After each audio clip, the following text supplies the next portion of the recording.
Yes, I felt alone. I felt that I was the only one going through it at the time. I felt like I put myself in a situation where there was no end. But even though I felt alone, I still knew that there was hope somewhere. A little bit of change, little bit of change, little bit of change can be good sometimes. It's crazy, all of the things that I thought I could control. Now, time has passed by.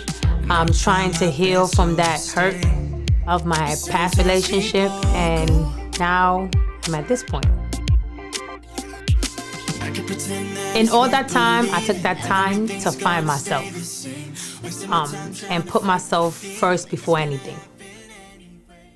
There was no point in my life where I thought that I would not be in a relationship again. I think giving up was never a thought. I know that challenges happen, we go through it, and we learn from them to move on to be better. At this time, I'm 34.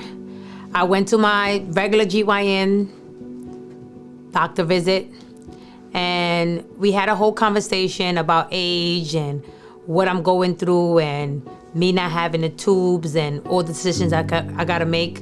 And she told me I have to be very conscious of my age. So if I ever thought about egg freezing. And at that time, that's when I took some high consideration about freezing my eggs. So we run tests again to see my egg count, to see how everything is working. And oh my God. After all the tests, my doctor finds I have 9 fibroids. What? The fuck, yeah. Don't say what. Say the fuck. Like, how much things can one body go through? Now I have 9 fibroids. Great. All right, let's go. She said my egg count was great. Everything else was great, but these fibroids had to be removed. So now I'm thinking, like, I have to put my body again through another surgery, open up my whole uterus area again. It's like I was devastated. Like, again, we're gonna go another surgery, but she explained to me that the fibroid removal is very important.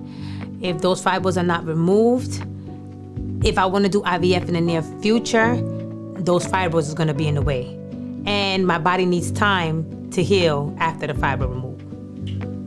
I had to recalibrate my mind and know that if I wanted to do something in the future, that I had to do this removal to get to where I needed to go.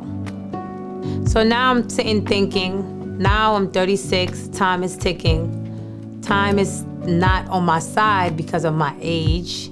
Your egg count is lower when the older you get. So that gives you a more or less chance of having strong eggs. So I called my mother, who's been there for me from day one. She's the one who took me to the fibroid removal surgery.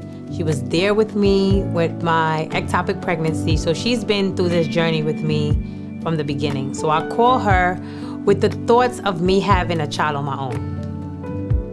It was back again to go back to the fertility doctor so that we can discuss my next steps. Because now I'm healed from my fibroid removal, and now is a discussion of what I want to do. At first, remember, I went there for egg freezing, not IVF.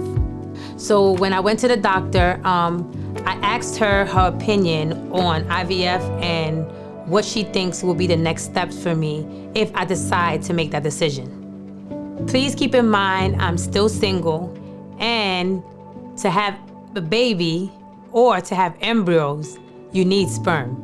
That's when it gets a little technical, because even though I want a baby so bad, the sperm is a very important element of having a baby. So now, she explained to me, since you're single, they have other options of getting sperm. So they give me a booklet of the cryobanks that they use and what cryobanks they recommend.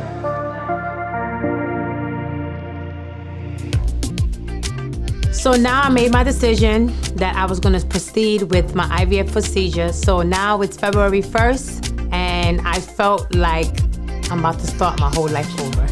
I felt like I waited my whole life for this day to start my IVF procedure, and this was finally the day where I can say, all right, now this is my first step to starting my IVF.